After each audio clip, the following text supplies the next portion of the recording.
¿Qué tal amigos? ¿Cómo les va? Un placer inmenso. Hoy es martes 30 de septiembre del 2025. Son las 8 de la mañana, 45 minutos y saludamos a toda la comunidad de Orovisión que esta mañana se conecta con nosotros a través de Facebook. Damos la bienvenida a Rubén Zapata, magíster en comunicación política, docente universitario, para hablar justamente cuál es la comunicación, qué tan asertiva es la comunicación política que está adoptando el gobierno nacional y también, por supuesto, qué es lo que está pasando con las vocerías del movimiento indígena que está paralizado ya por 2 semanas y que lamentablemente ya ha dejado una víctima mortal, el asesinato de Efraín Fuertes, comunero, asesinado justamente en las últimas horas. Mi estimado Rubén, un gusto tenerlo con nosotros. ¿Se dan las condiciones para sentarse a dialogar luego de la narrativa del gobierno nacional de estigmatizarlos, catalogarlos como terroristas? Y del otro lado, el movimiento indígena está hablando de un asesinato en manos de los militares de su ciudadano de esa parte del país donde está totalmente convulsionada esta provincia como es Imbabura. Bienvenido. Yane, buenos días, a quienes nos acompañan también buenos días. Creo que esto es una conversación que hay que hacerlo necesariamente porque lo que está sucediendo a nivel comunicacional es interesante. Sobre todo voy a partir de un ejemplo, lo que sucedió con la vocera del gobierno ayer tuvo más relevancia con lo que está pasando en el país, es decir, esta discusión entre la vocera y un periodista justamente que vino del extranjero, que tiene una reputación bastante reconocida y vino a hacerle preguntas, cuestionamientos y la señora no pudo contestar, o mejor dicho, evitó las preguntas, es decir, solo se dedicó a posicionar los temas que el gobierno quería posicionar. Y así lo está haciendo, es decir, evitando toda esa responsabilidad. Y eso significa que la estrategia comunicacional de una u otra forma está teniendo efecto, es decir, que la conversación digital se dedicó por un lado a criticarle al periodista, por otro lado también apoyarle a la vocera del gobierno, y esto significa que la gente también en la conversación digital tiene sus criterios y eso también hay que analizarlo, es decir, a pesar de que no haya contestado, existe un apoyo y eso también es estrategia comunicacional. No hay que desmerecer, sino más bien analizarlo como desde el gobierno lo están haciendo. O sea, una estrategia comunicacional que según entiendo está llegando o está ganando espacio en la comunidad. Por supuesto. Así ellos no puedan confirmar cuando catalogan de terroristas a los indígenas que son terroristas. O sea, cuando no hay una verdad o verificada o comprobada de lo que ellos dicen. A ver, la estrategia en sí consiste en distracción. Ese es el tema, distraer del tema fundamental de la muerte del comunero, del paro e inclusive de lo que se ha querido o ya están buscando las dos partes de sentarse en una mesa y dialogar. El presidente dijo que muerto cambia, o mejor dicho, deroga el tema del retiro del subsidio al diésel. Entonces, miren, desde esas lógicas ninguno quiere ceder y por lo tanto el gobierno se dedica a distraer y obviamente la CONAIE también está en un momento en el que tampoco hace vocerías lógicas desde la comunidad, desde lo comunitario, que es donde la fortaleza de ellos es muy potente porque le toca competir con toda la estructura que tiene el gobierno. Hablemos en este caso de medios digitales, medios comunicacionales tradicionales, tiene toda una estructura y que repiten y repiten los mensajes. No hay igualdad de condiciones. Por un lado sí. Para nada, porque tiene todo el aparato estatal a su orden y también tiene medios de comunicación que por la pauta o bien por afinidad política están apoyando.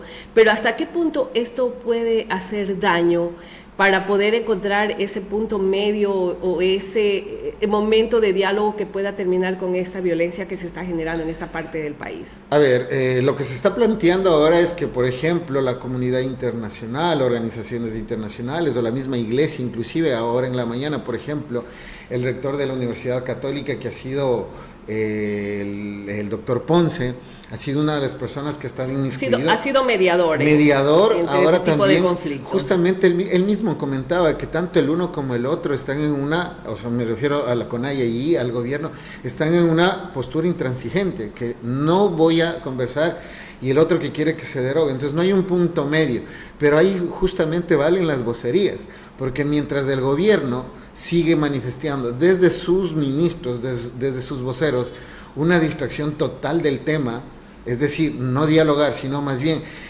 que, por ejemplo, que el convoy era humanitario. El convoy no tuvo nada de humanitario, según las imágenes que también revelaron medios comunitarios. Rubén, es decir, que este gobierno está utilizando lo que hemos escuchado en los especialistas en comunicación política, la posverdad. Por supuesto, es decir, a partir de lo que nosotros entendamos como posverdad, y sobre todo, aquí es un tema puntual. Nosotros, porque estamos en el ámbito, tal vez lo podemos dialogar, pero también debemos entender cómo la gente, la señora de la tienda, el taxista y toda la comunidad necesita ser informado, y sobre todo la ética de los y las periodistas y comunicadores. Es decir, no diciendo que el uno sí tiene la razón, el otro no, sino que la información esté de los dos lados. Y eso en muchos de los casos no se está evidenciando en medios de comunicación. ¿Y por qué? Solo argumento. Justamente ayer hice un ejercicio con mis estudiantes en el curso. Y le digo, miren, hubo por un lado el medio de comunicación La Data digital y también Tinta Digital, otro medio digital. Y los dos tenían del mismo tema, es decir, de la muerte del comunero, totalmente versiones diferentes. Es decir, ninguno tampoco quiere hacer la contrastación o busca hacer, sino posicionar intereses. Lamentablemente siempre, históricamente, no es ahora por si acaso, porque no estamos descubriendo nada nuevo, los intereses en los medios de comunicación han estado ligados siempre al poder, y eso también significa comunicación política, es decir, desde el poder, cómo yo puedo justamente posicionar mis intereses a partir de distraer, a partir de entender una lógica para mi conveniencia, mientras que los otros obviamente han sido criminalizados, inclusive han sido ya catalogados como terroristas, acordándose que ese criterio fue acuñado o se lo instaló en el Ecuador a partir de generar un rechazo a los GDOs. Entonces mira cómo transfieren y siguen distrayendo. O sea, transfieren los GDOs ahora a la marcha. A las marchas, a los indígenas. Pero ¿qué tanto mal hace esta posverdad? Y expliquemos un poquito a la ciudadanía este término que está siendo tan utilizado hoy en día en la comunicación política a nivel de Ecuador y de muchos países de la región. A ver, para términos un poco, inclusive hay teorías que que se maneja en comunicación. Pero vamos a ser más claros y bien lúdicos. Ejemplo, adelante. Yo tengo $20, ¿no es cierto? Tengo $20, pero de los $20 yo digo que solo 15 son para mí y 5 lo muestro. Estamos en una reunión y digo, estos 5 son para cualquier actividad que nosotros planteemos y los 15 me lo guardo. ¿Qué significa en el tema comunicacional? Pasa lo mismo. Es decir, de toda la verdad o todas las cosas que pasan, solo se cuenta un 5%, inclusive con mis intereses. Entonces me guardo todo y lo demás está oculto. A eso se le denomina procesos de posverdad, porque no se dice todo lo que implica un tema, una noticia, una situación. Y claro, la gente solo empieza a creer que yo tengo $5. Cuando la verdad es otra. Exactamente. Ya. Y lo mismo sucede en los medios de comunicación. Te cuentan de toda esa lógica que existe a partir de un hecho, solo una partecita, y la gente empieza a creer que esa es la verdad, que eso es lo que el gobierno tiene la razón, o que eso es lo que dicen los dirigentes de la CONAIE, porque es de parte y parte, ojo, ¿no? Estamos en un análisis en donde los dos van manejando la misma narrativa, es decir, también ocultando ciertas partes, pero ahí viene el tema de la comunicación política, cuando tienes la posibilidad de entender al diálogo no solo como un acercamiento, sino que se plantee, en este caso necesario del Ecuador, programas en lo económico, en lo social, y vas a tener un diálogo que necesariamente los dos van a tener que sentarse, porque si el uno dice que no quiero y el otro que se deroga, entonces este país va a ir en peor, en picada. Pero usted cree, más allá de que se logre ese acuerdo, ese diálogo entre el gobierno y la CONAIE, aquí juega un papel importantísimo el ciudadano. Por supuesto. ¿Cierto? Y cuando al ciudadano le dices un porcentaje de la verdad, el ciudadano lo recibe como cierto, lo comparte, lo comenta, y se lo cree. Sí. ¿Y esto hasta qué punto esto puede perjudicar al ecuatoriano, al ciudadano? Y también hasta qué punto esto puede perjudicar en el proyecto político del gobierno actual, que quiere hacer ir a una consulta popular para una nueva constituyente, una nueva constitución. Esto no puede ser un boomerang de que vayas sumando mentira tras mentira o verdades a medias, no digamos mentiras, verdades a medias, que en algún momento va a salir toda la luz. Nadie va a poder ocultar las cosas. Evidentemente, toda la vida. Evidentemente va a afectar siempre y cuando una estrategia comunicacional de los otros grupos sociales. Estamos hablando de la oposición. De la oposición, de todos, también planteen posibilidades del debate dentro de la conversación. Pero si solo entiendes que, o mejor dicho, desde la otra parte existe solo el rechazo, es que está mal, y no planteas una estrategia comunicacional, vas a seguir en el mismo nivel y obviamente el gobierno te va a ganar. Ese es el detalle, que la oposición, los otros, no están teniendo una posición clara en cuanto a comunicación. Los voceros están también siendo nulos, tanto de las bancadas como de la CONAIE. Es decir, solo han salido ahora que justamente se sucedió lo de la muerte, empezaron cuando debían, por ejemplo, haber hecho, cuando se subió el IVA, hay por lo menos un comunicado. Ahora que ya está hecha la situación, entonces queremos reclamar. Entonces mira cómo el liderazgo, es decir, esas vocerías deben ser constantes en la comunicación. Si no comunicas, no existes. Por lo tanto, si cuando plantearon el alza del IVA, el incremento del IVA, no hubieron voces de rechazo, no hubo oposición, entonces, y ahora si lo quiere plantear la CONAIE en su pliego de peticiones. Y la ciudadanía, lo que tú dices, ¿qué dice? No, ahora sí quieren reclamar. Por supuesto, entonces, porque eso es lo que se percibe. Deslegitimas la lucha social de cualquier punto, de cualquier parte de la sociedad. Entonces, es que como nadie protesta, el gobierno tiene la razón. Entonces mira cómo deslegitimas, porque también el accionar de los grupos contrarios no está siendo con una posición clara. Ahí es cuando pierden visibilidad, y como digo, lo que no se comunica no se conoce. La visibilidad ahora que sí que hay que protestar, cuando antes debían por lo menos un comunicado, hay que sentarse a conversar, ¿no? Cuando ahora ya las cosas, entonces han perdido espacio, no solo la CONAIE, ojo, ¿no? Estoy hablando de los movimientos sociales en general, han perdido representatividad a partir de construirse desde el ostracismo, quedarse callados. Y claro, el gobierno también ha tenido estrategias clientelares, ojo, no hay que olvidar, es decir, ¿a qué me refiero? Con los transportistas, para que no vayan al paro también bonos, para que no vayan al paro prebendas. Entonces eso también va minando la representatividad de los gremios que deberían. Divide y reinarás, ¿no? Eso es lo que dicen también en política. Ese adagio que también lo vimos en gobiernos anteriores. Exactamente. Rubén, definitivamente eso significa que la estrategia de comunicación política del gobierno es buena. A mi parecer está funcionando. Bueno, está funcionando, no le pongamos esa palabra buena, ¿no? Está funcionando, pero es porque soy crítica de esa posverdad que venden en la narrativa todos los días. Yo también soy muy crítico a eso. De verdades a medias. Está funcionando, pero si tú, vuelvo a repetir, los otros actores sociales no se activan, no en el sentido de pelear, sino plantear estrategias como la que digo, la que menciono, programas en salud, en economía, porque se quiere hacer una consulta para ir a una constituyente solo porque quiero cambiar la constitución. O sea, y la constitución debe estar con una lógica de qué quiero en lo económico, qué quiero en lo político. Y eso no lo dice. No lo dice. La consulta popular no te dice eso. Exactamente. Vamos a repotenciar el sistema de salud, vamos a repotenciar el sistema de educación. No dice nada de eso. No se plantea una lógica, una visión de gobierno. Entonces, la gente solo está comiendo el cuento de que sí, hay que cambiar porque hay que cambiar. Más no porque quiero cambiar, porque en lo económico quiero repotenciar en este sentido y la Constitución me puede ayudar. y eso no se lo está planteando.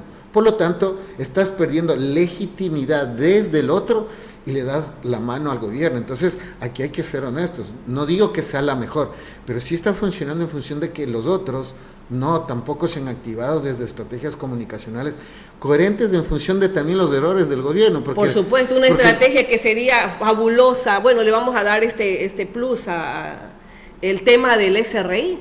Exactamente. Desaparecer una deuda de más de 90 millones y quedar en 6 millones de dólares. Hay leyes que se han trabajado. Denos la fórmula, ¿cuál es el milagro para salirnos de las deudas de esa forma? Hay las reformas presentadas de la Asamblea y que se han aprobado han sido en función de grupos y los grupos económicos de este país. Entonces, ahí está la estrategia de saber justamente encontrar el dato y empezar no a pelear, sino a mostrar que también existen fallas y errores desde lo comunicacional. Y que podría ser aprovechado por la oposición. Por supuesto, porque el gobierno hace lo mismo.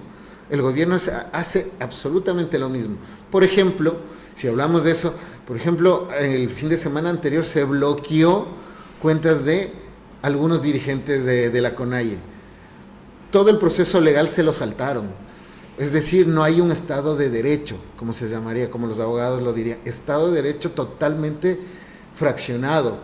Y la comunicación de la CONAIE, los grupos que fueron afectados, no hubo esa respuesta o esa reacción. Solo hubo una queja, y la queja no te lleva a nada, sino, a ver, ¿por qué el Estado de Derecho de un día para el otro hay un bloqueo de cuentas cuando eso debería ser un proceso y debería ser notificado? Inclusive hay estamentos que lo hacen, que realizan ese proceso.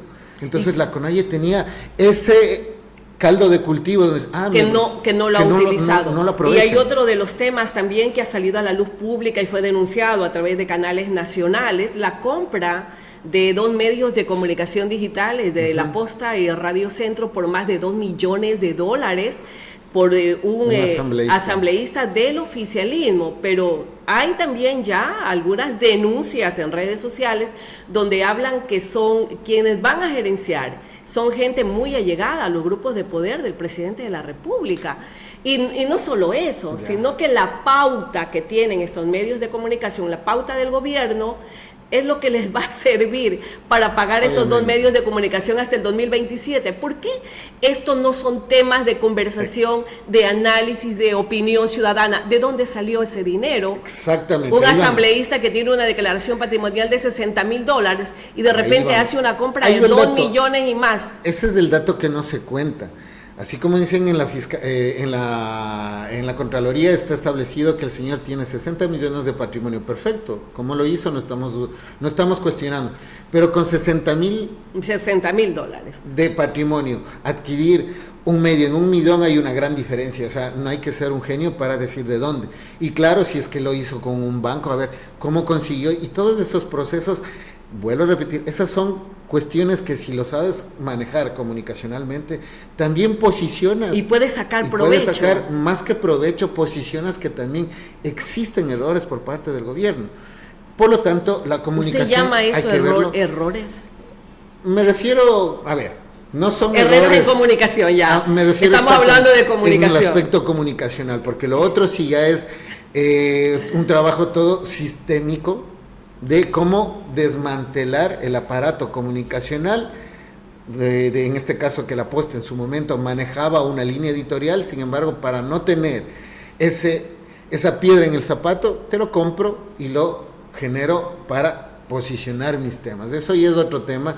Oiga, pero inclusive desde lo comercial, inclusive si van a ir a algunos administradores, es otra cuestión. No somos responsables nosotros mismos, los ciudadanos, por comer esa desinformación, porque es desinformación. Claro, obviamente. No somos nosotros mismos responsables, los ciudadanos. Tenemos un sistema de salud totalmente colapsado. Sí. Hay gente que está muriendo de necesidad en los hospitales, Rubén. Sí, hay gente que está muriendo de necesidad porque no hay quirófanos para operar, porque no hay insumos, porque no hay medicina. O sea, eso no está cambiando.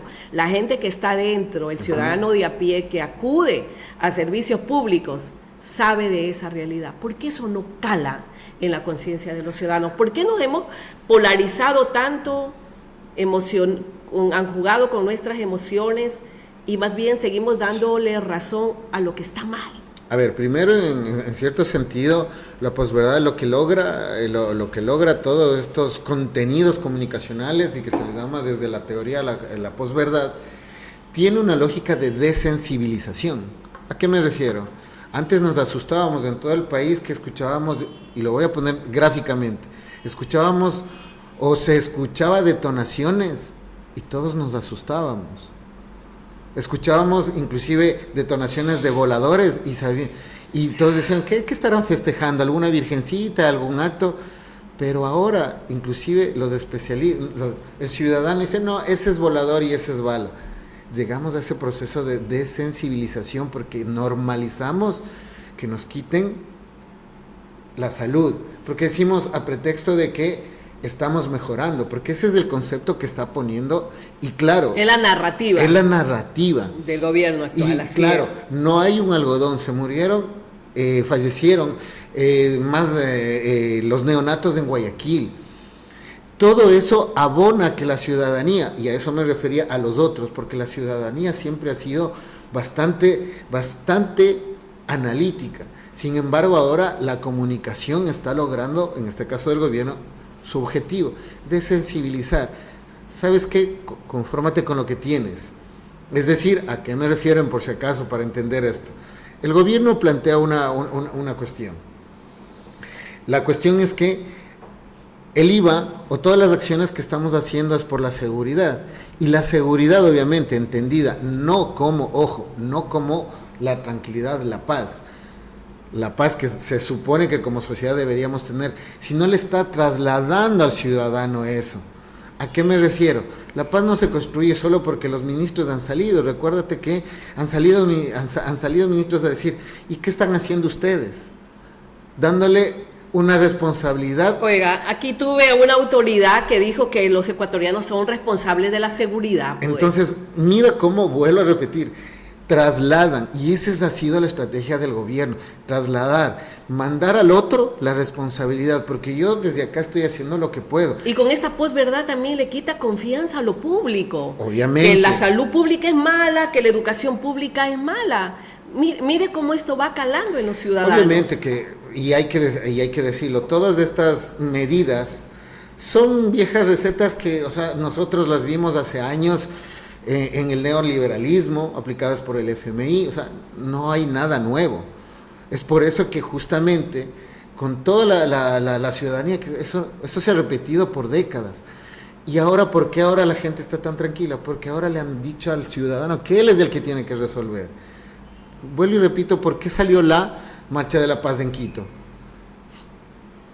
Con esa sonrisa me acaba de dar la razón, porque deberían salir a exigir al gobierno, no ellos a pedir. Es que eso sí fue, o sea, es un insulto, eso es un insulto a la inteligencia. Llegamos a un punto, vamos a marchar por la seguridad, el gobierno es el que propicia eso, ¿para qué? Exactamente. Para que marchen en contra de él. Mismo. Pero no, la gente salió a apoyarlo. A culparle, o tal vez preocupado de no perder su puesto público. Porque la mayoría eran funcionarios públicos. Bueno, esto dentro de la Y ahí no se preocuparon las vocerías del gobierno de decir de que no los dejaron trabajar, porque los sacaron a marchar. Exactamente. Pero la gente que sale, hoy en día los de la CONAIE, los estamos estigmatizando, que es gente vaga, terrorista, vagas, que salen a destruir. Es decir, Rubén, que en definitiva esta posverdad, que la que maneja este gobierno y han manejado muchísimos otros gobiernos, me acuerdo en el tiempo de Guillermo Lasso, de el mismo expresidente Correa, Lenín Moreno, siempre verdades a medias. ¿Hasta qué punto esto va a seguir calando en las emociones de la gente, del ciudadano, de aquel que va a tomar decisiones ahora en noviembre para una nueva consulta, donde le van a hacer justamente las preguntas de una nueva constituyente, pero no estamos tocando temas importantísimos que los ciudadanos necesitan hoy en día: seguridad, trabajo, salud, educación. Creo que el tema de las posverdad nos podemos pasar días enteros conversando de casos, porque esto no es nuevo. ¿Cuál es el papel que deberían jugar los medios de comunicación? Los periodistas serios, los que no estamos pautados. Los medios de comunicación, tenemos una ley orgánica de comunicación, la cual establece que para generar productos comunicacionales deben ser contrastados y verificados. Por ahí partimos. Tenemos una ley orgánica de comunicación establecida. Así es. Ahora, que lo ejecutes y el medio tenga una línea editorial diferente también está en la libertad del medio de comunicación, ojo, privado. Sin embargo, los públicos que han sido desmantelados desde la época de Moreno ya no tienen la misma capacidad que tenían antes, entonces se han dedicado a otra cosa menos a generar contenidos. Por lo tanto, el poder mediático en el Ecuador estatal está desestructurado, no tiene fuerza de respuesta o por lo menos de generar productos de calidad. ¿Es peligroso para la democracia? Por supuesto, porque no hay una respuesta a las realidades que vive la gente, a la realidad que vive el país. Y solo se cuenta una versión que se quiere posicionar para generar no adeptos, ojo, sino tener clientes a partir de las necesidades. ¿Por qué? Recuerda cuando la semana anterior, hace 2 semanas, que sí, que se les va a dar a los indígenas $1,000 de bono. Fueron a ver y nada que ver, que vayan al otro mes. Entonces solo es cliente. Pero fueron a Imbabura a dar bonos para los pescadores también. Bueno, oiga, en todo caso fue bastante jocoso eso. Es algo terrible. Sin embargo, todo eso abona a que la comunicación gubernamental está ganando espacio. No digo que sea la mejor para el país, lo que digo que está ganando espacio. Y ahí es donde se invita a los grupos, a los otros ciudadanos. En desmedro del interés ciudadano. Exactamente. A los partidos políticos, movimientos políticos, que tienen la capacidad de sentarse y decir, bueno, ¿qué estamos haciendo para dejar de estar en ese momento? ¿O quieren vivir en el clientelismo? Esa es la decisión de los movimientos políticos que se supone se han formado en todo el país para justamente ser representantes de los ciudadanos, pero también el ciudadano tiene la otra responsabilidad. Pero aquí no solamente se pierde democracia, la gente tiene miedo. ¿Usted cree que las autoridades quieren venir a hablar acá en Eurovisión? La gente tiene miedo, los alcaldes tienen miedo. Es que, bueno, fuera de eventos en los que ya declararon, porque autoridades ya que están planteándose en perspectiva de nuevas elecciones, están planteándose ya, o mejor dicho, están perfilándose para ir con el gobierno, y lo han dicho en eventos públicos, lo cual obviamente se supondría por un lado que están haciendo, o mejor dicho, participando en eventos estatales que no debería darse, y ya declarando justamente sus posibles candidaturas y afectos ya con el gobierno, lo cual está justamente normado que no debería darse con fondos públicos. Pero ahí viene justamente el otro lado del periodismo responsable, el cual plantea que está en la libertad, pero para eso tiene que renunciar en su momento, para eso tiene que justamente tomar, o mejor dicho, recordar que existe un código de la democracia que establece las normativas para esos procesos. Pero el periodismo también está callando, y eso es también necesario para generar esta democracia o este proceso democrático, no solo aquí, pues, no vayamos a querer decir, no, es que es en el oro, no, es a nivel país. Bueno, vamos a seguir siendo esa golondrina, aunque sea una, pero vamos a seguir haciendo verano. Mi querido Rubén, muchísimas gracias por su presencia aquí con nosotros. Ojalá podamos llegar a un punto medio y definitivamente se pueda lograr esa paz tan añorada acá en el Ecuador, especialmente en estos momentos de tensión por esta medida de hecho por la CONAIE. Muchas gracias por la invitación, y bueno, una de las recomendaciones es, así no seamos profesionales en comunicación, siempre ahora verificar la información.